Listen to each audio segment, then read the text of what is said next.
মনে আছে প্রথম দেখেছিলাম তনুবাবুর ওখানে, তরুণ মজুমদারের ঘরে সৌমিত্র চট্টোপাধ্যায়। তো আমার মনে হয়নি যে উনি কোনো মানুষ হতে পারেন, আমার মনে হচ্ছে এটা ভগবান। আমি একজন পরিচালকের সান্নিধ্য পাই, তিনি হচ্ছেন উৎপলেন্দু চক্রবর্তী। আমাকে যদি পেছন থেকে একটু ধাক্কা মেরে থাকে সেটা আমার স্ত্রী। আমাকে প্রতিনিয়ত, সেও খুব বুড়ি মানুষ, সেও আজকে মিউজিক ডিরেক্টর হিসাবে কাজ করছে, কিন্তু আমার মনে হয়েছে যে আমার যে পাওয়ার যে ছিল, যেটা দিয়ে আমি দৌড়তে পেরেছি, সেটা ওর থেকেই আমার সৃষ্টি, ওর কাছ থেকেই পাওয়া।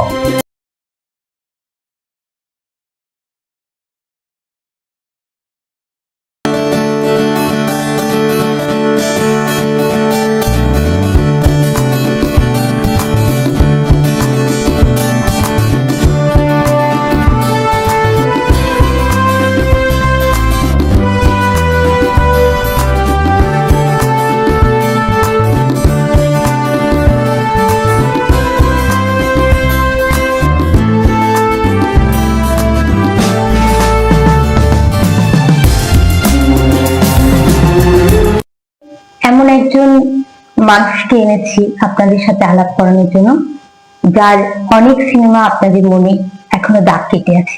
আসুন আমরা আলাপ করি শ্রদ্ধেয় পার্থসারথী জোয়ারদার মহাশয়ের সাথে। নমস্কার। আপনার এইখানে আসা, মানে আপনি কি এখানকারই ছেলে বরাবর? না, আমার বাড়ি নৈহাটি। আমি নৈহাটি থেকে দীর্ঘ বছর যাতায়াত করে ট্রেনে, মানে বাদর ঝোলা ঝুলে এই কলকাতায় শুট করতে আসতাম, এবং দীর্ঘ বছর প্রায় 7টা না 8টা ছবি আমি নৈহাটি থেকেই করেছি। তারপর আজ প্রায় 14 বছর হলো আমি এই কলকাতায় থাকি, কলকাতা থেকেই কাজ করি, এই চলছে আর কি। তার মানে আপনি নৈহাটির আমাদের অধিকারী মানুষ, এবং আপনার পড়াশোনাও তাহলে ওখানে? আমার পড়াশোনা আরো গ্রামে। আমি তখন ভীষণভাবে গ্রাম ছিল, মাছদিয়া কৃষ্ণগঞ্জ বলে একটা জায়গা। হ্যাঁ, আমি কৃষ্ণগঞ্জ থানায় আমার বাবা ছিলেন। আচ্ছা। আর কৃষ্ণগঞ্জ থানার পাশে যে বিডিও অফিস ছিল, সেই বিডিও অফিসে আমার বাবা চাকরি করতেন। তো বাবার সাথেই আমরা চলে যাই, আমি, আমার দিদি, বোন, বাবা মা ওখানে থাকতাম। আমি মাধ্যমিকটা দিইনি ওখানে, মাধ্যমিকের অবধি আমার একেবারে ছোটবেলাটা এই গ্রামেই কেটেছে। ওখান থেকে শিফট করে চলে আসি একদম নৈহাটি, ওখানেই বাকি পড়াশোনা কমপ্লিট করি আরবিসি থেকে। তারপর আমি কলেজে পড়তে পড়তেই এই প্রফেশনের প্রতি আমার একটা অ্যাট্রাকশন। কিভাবে, মানে অ্যাট্রাকশনটা কি করে? সিনেমা দেখতে দেখতে আমার মনে হতো যে এরা, আমরা একজন মানুষ, এদের কিভাবে ছোঁয়া যায়, কিভাবে দেখা যায়। তখন সিনেমাটা আজকের মতো ছিল না, এত সহজলভ্য ছিল না। এখন তো পাড়ায় পাড়ায় ডিরেক্টর, পাড়ায় পাড়ায় ডিরেক্টর, প্রচুর ডিরেক্টর, শুধু অ্যাকশন আর কাট বলতে পারলেই পরিচালক হয়ে যায়। তখন আমাদের অনেক লড়াই ছিল। তো তখন স্টুডিও পাড়ায় একটা শিল্পীর ভ্যালু ছিল, তাকে দেখতে পাওয়াটাও একটা সাংঘাতিক ব্যাপার। তো আমার মনে আছে প্রথম দেখেছিলাম তনুবাবুর ওখানে, তরুণ মজুমদারের ঘরে সৌমিত্র চট্টোপাধ্যায়। তো আমার মনে হয়নি যে উনি কোনো মানুষ হতে পারেন, আমার মনে হচ্ছে এটা ভগবান। একদমই তাই।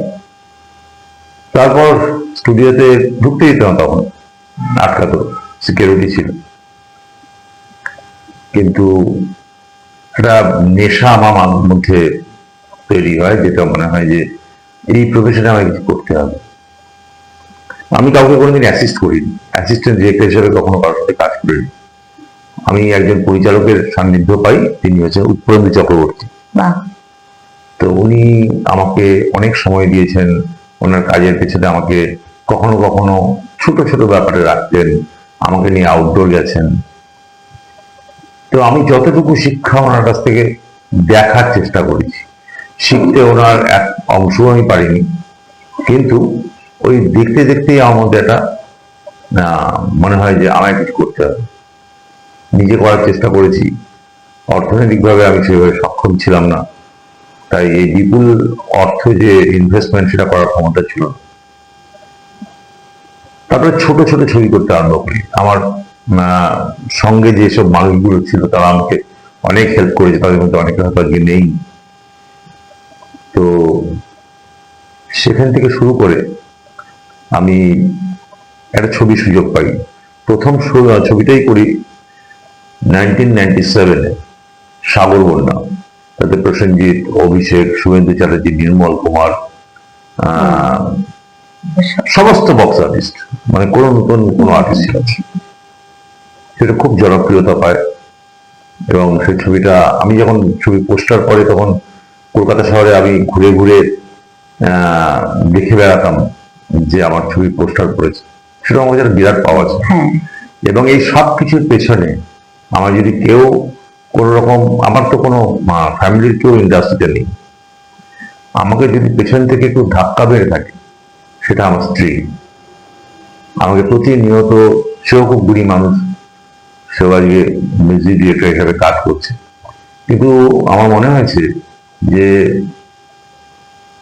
আমার যে পাওয়ার যে ছিল, যে যেটা দিয়ে আমি দৌড়াতে পেরেছি, সেটা ওর থেকেই আমার সৃষ্টি, ওর কাছ থেকেই পাওয়া। তো আমি ঘরে বসে থাকতে পারতাম না, আমাকে যেতে হবে, যাও। মানে অনুপ্রাণিত করেছিলেন সম্পূর্ণভাবে।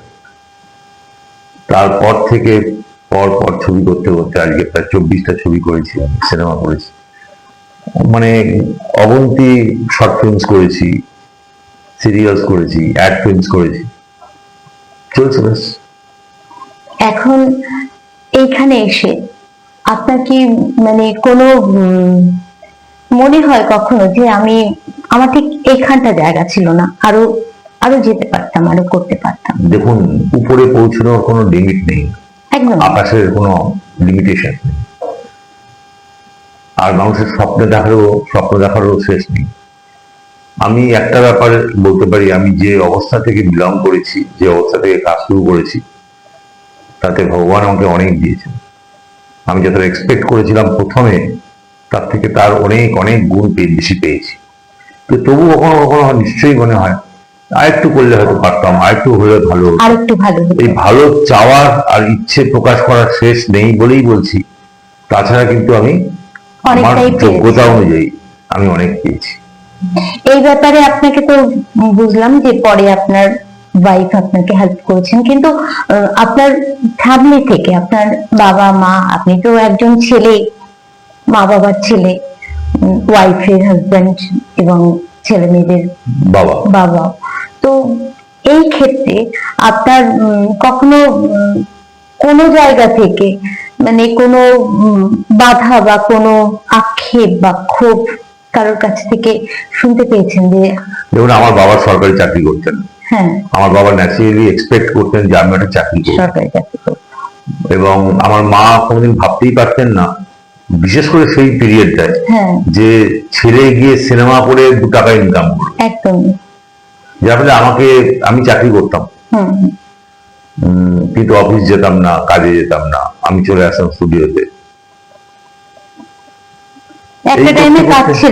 কাজ ছেড়ে দিয়ে আমি এখানে আসতাম, তবু বাড়িতে বলতাম না যে আমি এই প্রফেশনে আছি, কারণ কেউ আমাকে অ্যালাউ করতো না। তারা যদি আমাকে অ্যালাউ করতো তাহলে হয়তো আর 2 পা তাড়াতাড়ি এগোতে পারতাম। তো কোনো কিছুরই শেষ নেই। এই দীর্ঘ পথ আশা আপনার, সেই আশাটা খুব সহজ না, আপনার সহজ হয়নি, সেটা আপনার কথাতে বুঝতে পারলাম। বাট মানে কখন আপনার মনে হয়েছে যে আমি আরো চলতে পারবো, এটা নিয়ে আরো কিছু ভাবনা চিন্তা করতে পারবো? আমি তো সবসময় ভাবি এখনো আমাকে অনেক পথ যেতে হবে। একদম, সেটা ভগবান জানেন আমি কতটা পারবো আর কতটা সক্ষম হব। কিন্তু এইটুকু বলতে পারি, প্রত্যেকটা মুহূর্তে আমি এখনো শুধুমাত্র সিনেমার মানুষ, এর বাইরে আমি কিছু ভাবতেও পারি না, আমার সে ভাবনা আসেও না। তবে আমার মনে হয় আমি প্রত্যেকটা দিন যা স্ট্রাগল করেছি তাতে আমার কোনো আক্ষেপ নেই। আমার মনে হয় যা কিছু পাওয়া, স্ট্রাগল করে পাওয়ার মতো মজা আর আনন্দ আর কিছু নেই। তো আমি খুব এনজয় করি, এবং আমি সবাইকে বলবো, আমি যদি একটা হলেও সিনেমা করে থাকতে পারি, তাহলে সব মানুষ সবকিছু করতে পারে একদিন পরিশ্রম করলে। আমি নৈহাটি থেকে বেরোতাম 7:30 8টা সকালবেলা, বাড়িতে ফিরতাম ধরুন 10:30 11টা। এই সারাটা দিন আমার তখন কোনো অফিস ছিল না, কখনো কখনো ছিল 6 মাস 9 মাস 1 বছরের জন্য আমি স্টুডিওতে অফিস নিতাম যখন শুটিং করতাম। কিন্তু তখন আমার মনে হয়েছিল যে করতে করতে আমি যখন আমার মনে আছে আমি প্রথম যেদিন ভিক্টর ব্যানার্জিকে নিয়ে শুটিং করি, সেটা বন্ধু হলো তুমি। তাদের ভিক্টর ব্যানার্জি একটা রেস্ট্রিকশন ছিল, উনি বলতেন যে আমি কিন্তু ডিরেক্টর পরে পৌঁছবো, কেউ না আসুক, ডিরেক্টর আসবে তারপরে। প্রথম যেদিন শুট করতে আসেন উনি, সেদিন আমি নয়টা থেকে আসতে গিয়ে দেখি ট্রেন অবরোধ। আমার মাথা খারাপ। তো 9টায় কল টাইম ছিল, আমি কিছুতেই বোঝাতে পারছি না আমি কি করে যাব। আর শুটিং ক্যান্সেল করা মানে তখন সেট তৈরি হতো স্টুডিও, হ্যাঁ হ্যাঁ প্রচুর লক্ষ টাকা খরচ, প্রডিউসার মানবে না। আমি একটা গাড়ি ভাড়া করি, কিন্তু গাড়ি তো আর ট্রেনের মতো আসবে না। দেরি হবে। খুব কষ্ট করে এসে পৌঁছেছি ভিক্টর ব্যানার্জি আসার প্রায় 1.5 ঘন্টা পরে। আমি গিয়ে প্রথমেই বলেছি আমার প্রবলেমের কথা। উনি সেদিনটা হয়তো ভেবেছেন যে এরকম কথাই সবাই বলে, ট্রেন লেট বাস লেট, সেভাবে ভেবেছেন, অথবা উনি বুঝিয়েছেন যে না সত্যি হয়তো চেষ্টা করেছে, পারেনি। তারপর থেকে আমি ভিক্টর বাবুর সাথে প্রচুর ছবি করেছি, আর কখনো কোনো প্রবলেম হয়নি। আর আমার প্রত্যেকটা শিল্পীর সাথে, যাদের সাথে কাজ করেছি, টেকনিশিয়ানদের সাথে আমার অত্যন্ত সুসম্পর্ক, তারা খুব ভালো রিলেশন আমার সাথে। আমার সাথে প্রত্যেকটা প্রযোজকের যারা ইনভেস্ট করেছে তাদের সাথে জেনারেলি ডিরেক্টরদের ভালো সম্পর্ক থাকে না, কিন্তু আমার প্রত্যেকের সাথে খুব ভালো সম্পর্ক আজও, যাদের সাথে একটা ছবি করছি না। সবকিছু নিয়ে আমার মনে হয় আমি প্রত্যেকটা দিন খুব এনজয় করি আমার এই প্রফেশনটাকে, আমার এই স্ট্রাগলটাকে, আমার এই ছবি করাকে, ছবি ফ্লপ হওয়াকে, ছবি হিট হওয়াকে, সবকিছু নিয়েই আপনার আমি ভালো আছি। মানে লাইফ। আপনার কি কখনো মনে হয় যে একদম মানে ভীষণ অনেক উপরে উঠে গেলাম আমি, মানে ভীষণ সাকসেস, সেটা আবার আমি একদম ভীষণ ভাবে ফ্লপ করে গেলাম আমার লাইফে, এরকম কিছু কি হতে পারে আপনার মনে হয়? আমার মনে হয় একটা জিনিস, এমন দিন আসবে কখনো যখন আমার হাতে ছবি থাকবে না, বা ছবি কেউ হয়তো দেবে না, আমাকে করার সুযোগ পাবো না। সেরকম যেদিন আসবে সেদিন আমি একা, আমার পরিবার আমার সঙ্গে থাকে সবসময়, কিন্তু পরিবারের বাইরেও আমার একটা পরিবার আছে, সেটা থেকে আমি একদম আলাদা হয়ে যাব, এবং সেটা খুব যন্ত্রণাদায়ক। প্রত্যেকটা শিল্পী যারা এক সময় খুব জনপ্রিয় ছিল, তাদের একটা সময় এত ফ্রাস্ট্রেশন হয়ে যায়, এসে যায়, যে তারা কিভাবে বাঁচে আমি জানি না। আমার সেই আতঙ্কটা আমার মধ্যেও কাজ করে, কিন্তু বলবো আমি যতদিন চলতে ফিরতে পারবো, ছবি তো আমি করবই। আর আজকের দিনের মতো এরকম সিনেমার দিন আসবে কখনো ভাবিনি, কারণ এখন লোকে হাতে একটা ক্যামেরা নিয়ে বেরিয়ে পড়ে পোস্ট করে, শুটিং এ অমুক দিন আমরা এখন শুটিং এ আছি, এই আছি সেই আছি, সোশ্যাল মিডিয়ায়।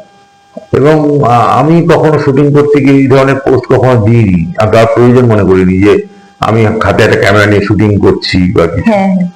আর এত পরিচালক, তাদের মধ্যে কখনো কখনো তাদের মধ্যে কখনো কখনো মনে হয় বড় দমবন্ধ ভিড়, এই দিকে এরকম ছিল না। তো সেখান থেকে ঠিক আছে, সব ভালো, দিন এগোচ্ছে, ছেলেমেয়েরা কাজ করছে, নতুন জেনারেশন অনেক বেশি ভালো ট্যালেন্টেড নিঃসন্দেহে, কিন্তু বেনো জলও আছে প্রচুর, মানুষ ঠকছেও অনেক। যেমন কখনো কখনো শুনি কোনো কোনো পরিচালক প্রডিউসারের কাছ থেকে অনেক টাকা নিয়ে ছবি শেষ করতে পারে না, তারা মিসইউজ করে, নষ্ট করে, ছেলে খেলা করে। না, এখন একটা দেখানোর প্রবণতা বেশি না, যে এই যে দেখাচ্ছি এইটা, মানে আমি একটা 10,000 টাকার ড্রেস পরবো, তো জেনারেলি কি ওটা তো দেখানোর জন্য, আমার নিজের জন্য না, আমার শরীরটা ঢাকার জন্য আমার 10,000 টাকার ড্রেসের তো দরকার নেই।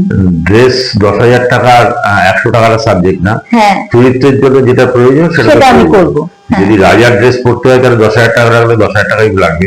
কিন্তু ঘটনা হচ্ছে এখনকার অনেক শিল্পী আছেন যারা নিজেদের পোশাক নিজেরা করেন, যে আমার কস্টিউম ডিজাইনার আমার হেয়ার ড্রেসার আমার মেকআপ ম্যান আমার। এখন ঘটনা হচ্ছে যে যাই হোক, ডিরেক্টরের একটা পছন্দ মতো যদি কোনো মেকআপ ম্যানকে বা কোনো একটা হেয়ার ড্রেসারকে বা কোনো ড্রেসারকে নিতে চান, কখনো কখনো নেওয়া হয় না, বিশেষ করে ক্যামেরাম্যান। কোনো কোনো অভিনেতা বা অভিনেত্রীরা বলেন যে অমুক ক্যামেরাম্যানকে নেওয়া হোক, হয়তো তারা অনেক ভালো, কিন্তু একটা আন্ডারস্ট্যান্ডিং থাকে ডিরেক্টরের সাথে, সেই আন্ডারস্ট্যান্ডিংটা যদি ঠিক Miss না করে হয়, যায়। মিস করে, তখন কিন্তু কাজটা সেই লেভেলের হতে পারে না। আর ভালো কাজ করতে গেলে প্রত্যেকটা মানুষকেই ভালোভাবে কাজ করতে হবে। শুধু ডিরেক্টর একা কিচ্ছু করতে পারে না, এটা 11 জনের খেলা। এখানে আর্টিস্টকেও ভালো কাজ করতে হবে, Director সিনসিয়ারলি কাজ করতে হবে। হ্যাঁ। যে lightman, cameraman, editor, music director প্রত্যেকে যদি ভালো কাজ করে তবেই একটা ভালো কাজ হবে। আদারওয়াইজ আমি হাজার চেষ্টা করলেও একটা ভালো ছবি করার ক্ষমতা রাখি না, কোনো পরিচালক রাখে না। আসলে কি একটা টাইমে যেমন উত্তম কুমার, সৌমিত্র চ্যাটার্জি যখন অভিনয় করেছেন তখন একটা, আমি বলবো তো একটা স্বর্ণযুগ ছিল। পাশে পেয়েছেন কাদের, ছবি বিশ্বাস, পাহাড়ি সান্যালের মতো অভিনেতাদের। তারা একসাথে সবাই সুরকার, তারপরে গায়ক, মানে আগে গায়ককে দিয়ে নায়ককে দিয়ে বসানো হতো যে এই গানটা আপনি এই সিচুয়েশনে করছেন, মানে সিচুয়েশন বুঝে গানটাকে তৈরি করা হতো। তো এখন আমি এই জিনিসগুলো আমি কিছু না হয়েও খুব মিস করি, যে এটা একদম গেয়ে যাচ্ছে, এতে কোনো প্রাণ নেই, সেরকম মনে হয়। আপনার কি কখনো এরকম এখন মনে হয় যে এই ছবিটা আমি এরকম করতে চেয়েছিলাম কিন্তু সকলের কারণে আমার এরকম হলো না, মানে আপনি একটু হতাশ হলেন যে আমি যেরকম করতে চাইলাম সেটা আমার হলো না ঠিক? অনেক ছবিতে আমি হতাশ হয়েছি, অনেক ছবিতে। এখন তো তাও ডিজিটালি ছবি হয়। আমি যখন সিলভারের ছবি করি, সেই ছবিটা খুব জনপ্রিয় হয়েছিল। আমাকে প্রযোজক একটা রিল দিয়ে বলেছিলেন রাত্রেবেলা সারা শুট করতে হবে। তারপর রিলটা যখন শেষ হচ্ছে, ফিল্মটা যখন শেষ হচ্ছে, আমার কাছে কিন্তু আর ফিল্ম নেই, কিন্তু শর্ট বাকি আছে। হাজারবার ফোন করেছি প্রযোজককে বা তার লোকজনদের, কেউ রাতে ফোন ধরেনি। আলটিমেটলি সেটা কম্প্রোমাইজ করতে হয়েছে। কখনো কখনো মনে হয় এই সিনটা এই জায়গায় করলে খুব ভালো হবে, কিন্তু সেই জায়গার জিনিসটা আপনি পেলেন পেলাম না। এবং কখনো কখনো ছবিটা কমপ্লিট করার পরে মনে হয় এই ছবিটা একটা খুব জনপ্রিয় হতে পারে যদি পাবলিসিটি হয়, পাবলিসিটি করা হয় না। সেটা প্রয়োজক ভাবেন ছাড়ুন তো, এটা এমনি করে। দরকার নেই। হ্যাঁ, তো সবাই আগের থেকে ভাবে কিছুই আসবে না, কিছু আসতে গেলে যে কিছু করতে হয় সেটা এই শিক্ষিত ভাবনাটা- পরিচালক না হলে খুব মুশকিল, তাছাড়া খুব প্রবলেম। তবে হ্যাঁ, কিছু প্রযোজক ছিলেন আমার জীবনে, তারা অত্যন্ত সংবেদনশীল এবং আমার সঙ্গে Help খুব করেছেন। হেল্প করেছেন। বলতেন ওরা যে আপনার কি লাগবে, কিভাবে করবেন। সেই যুগটা থেকে অনেকটা আমরা পিছিয়ে গেছি, বলতে পারেন অনেক বেশি আধুনিক হয়ে আধুনিক গেছি। হয়ে গেছি। আসলে আধুনিকতার সংজ্ঞাটাই শিল্পটা আলাদা নষ্ট হয়েছে অনেক ক্ষেত্রে। অনেক ক্ষেত্রে। তখন স্টুডিওতে ঢুকলে যে এনভায়রনমেন্ট, যেটা সৌমিত্র চ্যাটার্জি বলতেন যে তখন না স্টুডিওতে সিনেমার ধুলো উঠতো, একদম সেই ধুলো কিন্তু আজ ওড়ে না। সিনেমা তৈরি হয় অনেক, হয়তো 10 দিনের থেকে আজ অনেক বেশি, কিন্তু শিল্পটা অনেক ক্ষেত্রে নষ্ট হয়েছে। আসলে শিল্পের গুণগত মান যখন কমে যায়, মানে কোয়ান্টিটি বাড়ছে কোয়ালিটি কমছে, এখন তো ব্যাপারটা দায়ী হয়েছে, তো গুণগত মানটা জেনারেলি কমবে। আপনি যেভাবে একটা ছবি করতে চান বা করেন, আপনি যেভাবে একটা শিল্পীকে চান, এগুলো তো পরিচালকের স্বপ্নের মধ্যে থাকে যে আমি এরকম একজন আর্টিস্ট চাই যিনি এটা, এবং সেই আর্টিস্ট আপনার চোখে আসবেই নিশ্চয়ই। যে আমার চোখে এই আর্টিস্টকে দিয়েই এটা আমি করাবো। এই জিনিসটা এখন দেখি না, কারণ খুব সহজেই মানে বাদ দিয়ে দেওয়া যায় না, নেব না, এরকম আমার কিছু শর্ত আছে, সেগুলো না মানলে ঠিক আছে আপনি বাদ, সব হয়ে গেল, মানে স্ক্রিপ্ট দেওয়া হয়ে গেল কিন্তু বাদ চলে গেল। এরকম আপনার জীবনে হচ্ছে কিছু? আমার জীবনে এমনও আছে যে প্রযোজক বলেছেন হিরো আমার থাকবে, কোন প্রযোজক বলেছেন গানটা আমার স্ত্রী গাইবে, কোন প্রযোজক বলেছেন হিরোইনটা আমার থাকবে, কোন প্রযোজক বলেছেন আমি একটা গল্প লিখেছি সেই গল্পটার উপরে করুন। তো কখনো কখনো সব জায়গায় তো শিল্প খাটে না, কখনো কখনো পেটের জন্য কাজ করতে হয়। আমাকে মনে হয়েছে যে না, ছবিটা করি, দুটো পয়সা তো পাবো। আমি জানি খারাপ হবে ছবিটা, সেটা জেনেও ছবি করতে বাধ্য হয়েছি, প্রয়োজনে, অর্থনৈতিক প্রয়োজনে। আর যেমন আমার ছবি ফেরা করে আমার মনে হয়েছিল যে না, আমরা ভালো ছবি করেছি, খুব ভালো ছবি, ভালো তো সেরকম আর কি। কখনো এই লাস্ট কিছুদিন আগে, কিছু না বেশ কিছু বছর আগে অন্য না বলে আমি একটা ছবি করেছিলাম অরুণা চ্যাটার্জিকে, সেই ছবিটা করে আমার খুব স্যাটিসফাইড ছিলাম। কাগজের নৌকো করেছিলাম বিক্রমাদিত্য সৌমিত্র চ্যাটার্জিকে নিয়ে। এই ধরনের ছবি যদি করার সুযোগ বারে বারে পাই না, তখন মনে হবে যে আমি এই শিল্পে বেঁচে আছি। একদম। আর না হলে ছবি আপনি দেবেন আমি করব, কিন্তু বেঁচে নেই, মনে নেই, একদম শিল্প প্রাণ বাঁচে থাকবে না। প্রাণ থাকবে না। পয়সা পাবো, শুটিং করছি, হয়তো আপনাদের ফেসবুক আর হোয়াটসঅ্যাপেও দিতে পারবো, যে ট্রেলার বেরোলো, শুটিং এটা করছি, এই করছি সেই করছি, লোক 5টা লোক জানবে আমি শুটিং করছি। আলটিমেটলি আমি কিচ্ছু করছি না, ইনকাম করছি। একদম। মাঝে মাঝে ব্যবসা করতে হয় ওই সবটাতে, সব এখন যে কোনো প্রফেশনের মধ্যে বিজনেসটা ভীষণ ভাবে ঢুকে গেছে, হ্যাঁ, এমনকি ডক্টরি প্রফেশন। না ব্যবসা তো নিশ্চয়ই, ফিল্ম তো একটা অ্যাবসলিউটলি বিজনেস। একদম। কারণ আপনি টাকা লাগাবেন, কেন লাগাবেন? আপনি পাওয়ার আশায় লাগাবেন। বিজনেসটা বাবু, বিজনেস হোক, শিল্পকে রেখে বিজনেস হোক, শিল্পটাকে বাঁচিয়ে বিজনেস হোক, তবে বিজনেস হবে। তাছাড়া তাহলে তো বিজনেসও হবে না, শিল্পও হবে না। আর কিন্তু এটা ঠিক, এখন অন্য অনেক রকম ছবি বেরোচ্ছে, অনেকে অনেক রকম অভিনয় করছে, যে কেউ অভিনয় করছে যা খুশি। আর রিল ফিল্ম এগুলোও তো নাকি যারা করে তারাও খুব স্বনামধন্য অভিনেত্রী বা অভিনেতা বা মানে এরকম ব্যাপার হয়ে গেছে। তো আপনি মানে এইরকম ব্যাপারটাকে কতটা মেনে নিতে পারেন মন থেকে? কিছু না, এখন তো স্ক্রোল করলে উঠে যায়। যখন ধরুন আর নিতে পারি না, স্ক্রোল করে দিই, অন্য কেউ চলে আসে, কপিল শর্মা শো চলে আসে, আমি খেলা দেখি। যখন ভালো লাগে, তাকে চিনি না জানি না, কোনো এক গ্রামের ছেলে, গ্রামের মেয়ে, বাংলাদেশের কোনো মানুষ কিছু করছে, অসম্ভব যদি ভালো লাগে, কখনো কখনো মন দিয়ে দেখি। আর যখন আমার খুব চেনাশোনা লোক যদি খুব খারাপ জিনিস করে, আমি স্ক্রোল করে উঠিয়ে দিই। এখন একটা আঙুলের ছোঁয়া, একদম। আপনি ভালো করলে থাকবেন আমার চোখে, ভালো না করলে আপনি উঠে যাবেন। এর বাইরে আর সাবস্টিটিউট কিছু নেই। তাই জন্য কোনো চিন্তা নেই কাউকে। আপনার প্রত্যেকটা মানুষই তাই। কারো সাবস্ক্রাইবার ধরুন 500, কারো হচ্ছে 5, কোনো ভিউজ দেখবেন কারো 10 লাখ, কারো 12টা 14টা। ভালো কাজ খারাপ কাজের যে আপনার পার্থক্যটা, সেটা ছিল, আছে, থাকবে। একদমই তাই। আর আপনি এই যে মানে পরিচালনায় এসছেন, আপনার বাড়ির কাউকে না জানিয়ে, মা বাবাকে, বা ভেবেছেন যে তারা যদি সাপোর্ট করতেন তো আমি আরো উপরে উঠতে পারতাম, আর একটু আগে হয়তো এই এই ফেজটা আপনার চলে আসতো। তো এটা নিয়ে আপনার কোনো রিগ্রেট আছে যে আমি না, আমি যদি সরকারি চাকরিজীবী হতাম, আমার ছেলেও যদি যেত, আমি হয়তো 10বার ভাবতাম এটা আনসার্টেন একটা লাইফ, এটা কি করবে, কিভাবে খাবে, কিভাবে চলবে। আমার সাথে শুরু করেছিল এমন অনেক ছেলে আছে যারা আজকে তারা এই প্রফেশনে নেই। এখানে টিকে থাকার মতো যে মানসিক জোর, সেটা সবার থাকে না, কারণ আমরা অন্ধকারে হেঁটেছি। একদম। তো অন্ধকারে হাঁটার সাহস কজনের থাকে? সেখান থেকে দাঁড়িয়ে বলতে পারি, আমার বাবা মা যেটা করেছেন আমার জন্য, ওনাদের দিক থেকে একদম ঠিক করেছেন। আমার স্ত্রী বরঞ্চ রিস্ক নিয়েছেন। ওর ভবিষ্যৎটা কি হতো সেটা ওর বোঝা উচিত ছিল, যে যদি আমি কিছু করতে না পারতাম তাহলে কিন্তু আজ ভয়ানক আর ফেলিওর যদি আমার জীবনে পুরোপুরি এসে যেত, তাহলে কিন্তু আমার স্ত্রী সবচেয়ে বেশি সাফার হতো। কিন্তু সে সম্পূর্ণভাবে আমাকে সাপোর্ট করে যে দাঁড় করানোর জন্য অনুপ্রাণিত করেছেন, তাতে আমি খুব খুশি। সত্যি সত্যি তাহলে মেয়েরা অনেক কিছু করতে পারে। না, নিঃসন্দেহে পারে। কোনো মেয়ে ভালো করতে পারে, কোনো মেয়ে খারাপ করতে পারে, সবটাই খুব বেশি পারে। আর জানেন তো, পরিবার একটা পাওয়ার, পরিবার একটা সত্যি। তো সেখান থেকে পরিবারের সাপোর্টটা খুব দরকার।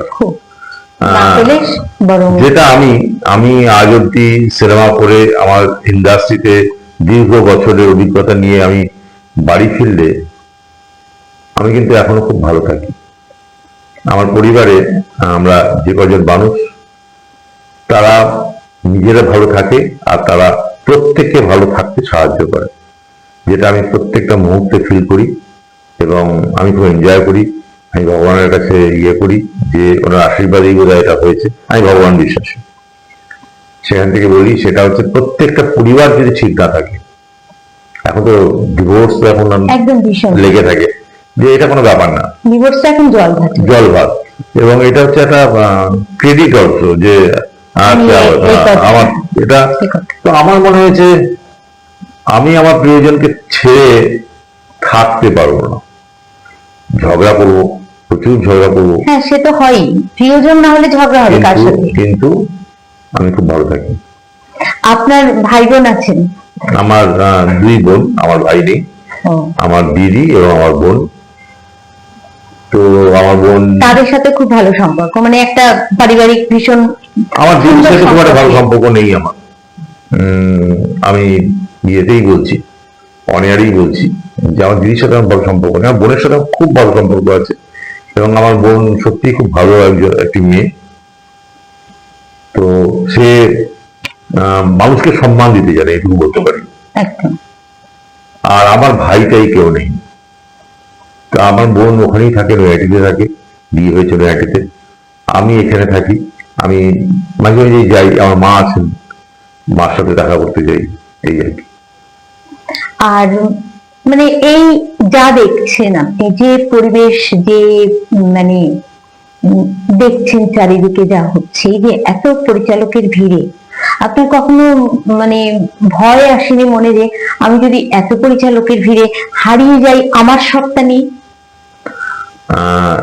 অ্যাকচুয়ালি পরিচালক অনেক আসতে পারে, কিন্তু সত্তাটা তো সবার different। আমরা কিছু মানুষ, কিছু পরিচালক তো আছি যারা 30 বছর থেকে এখানে। কাজ করছেন। তো বাস ঝাড়ের মধ্যে গেলে না, আমরা বাসগুলো হয়ে গেছে হলুদ, পেকে গেছে, তাই আমাদের আইডেন্টিফাই করতে খুব একটা অসুবিধা হয় না। এবং আমরা মনে হয় যে যারা ছবি, আমরা যদি ছবি করা হয়, ছবি আমাদের লোকে মোটামুটি জানবে যে এই হলুদ বাসটা অনেক পুরনো, সবুজ বাস তো অনেক আসছে। তাদের মধ্যে থেকে আমার মনে হয় হারিয়ে যাওয়ার ভয়টা আমি পাই না। যে যার মতো, যে যার ক্রেডেন্সিয়ালে কাজ করে। আর আমাদের কাজ আছে, কখনো কখনো থাকে না একদম। আর যতদিন আছি পারবো, চেষ্টা করবো, থাকবেও কাজ, একদম অ্যালিভ হয়ে যাবো না কখন। আচ্ছা, আপনার অন্যান্য পরিচালকদের, মানে বিখ্যাত পরিচালকদের কথা বলছি, যেমন তরুণ মজুমদার, সত্যজিৎ রায়, তারপর আরো অনেকে আছেন যাদের পরিচালনায় আমরা মুগ্ধ হই, যাদের একটা সিনেমা করার ভাবনা, ধারণা আমাদেরকে মানে ভীষণভাবে হন্ট করে যে এভাবেও ভাবা যেতে পারে। যেমন আমার একটা ছোট বিষয় বলছি, যেমন ওই যে পথের পাঁচালীতে ওই যে বয়স্ক ভদ্রমহিলাকে নিয়ে সত্যজিৎ রায় ওই অভিনয়ের কথাটা ভেবেছিলেন। এই যে সূক্ষ্ম সূক্ষ্ম ব্যাপারগুলো, এইগুলো মানে আপনার ভাবনাতে কিভাবে আসে? খুব ভালো। সত্যজিৎ রায় যেটা ভাবতে পারতেন, আমি আমার এই জীবনের 1000টা জন্ম নিলেও সেই ভাবনা আমার মধ্যে আসবে না, এই যে সৃষ্টি হবে না। সূক্ষ্মগুলো আপনার আসে। কিন্তু দেখে মনে হয় এই অসম্ভব ভাবনাটা যিনি ভাবতে পারেন, তিনি সত্যি ওই সত্যজিৎ রায়। আমি সত্যজিৎ রায়কে বাদ রেখেই বলছি, উনি অনেক উপরের মানুষ। তাছাড়াও আমি তরুণ মজুমদারের অসম্ভব ভক্ত, তপন সিনহার অসম্ভব ভক্ত। দারুণ। আমার প্রভাত রায়ের ছবি আমাকে অসম্ভব টেনেছে, হ্যাঁ। ভালো লেগেছে। তাছাড়াও অনেক পরিচালক আছে, আজকের দিনেও কিছু পরিচালক আছে, আমার কৌশিক গাঙ্গুলির ছবি খুব ভালো লাগে। তো ভালো কাজ প্রত্যেকের ভালো লাগে, একদম। আর ভালো কাজের নাম করে যারা আর্টিফিশিয়ালি বোঝানোর চেষ্টা করে আমি একটা ইন্টেলেকচুয়াল পরিচালক, তিনি যদি ভালো পরিচালক মানে ভালো কাজ না করতে পারেন, তারপরে শ্রদ্ধাটা নষ্ট হয়, এটুকুই বলতে পারি। একদম।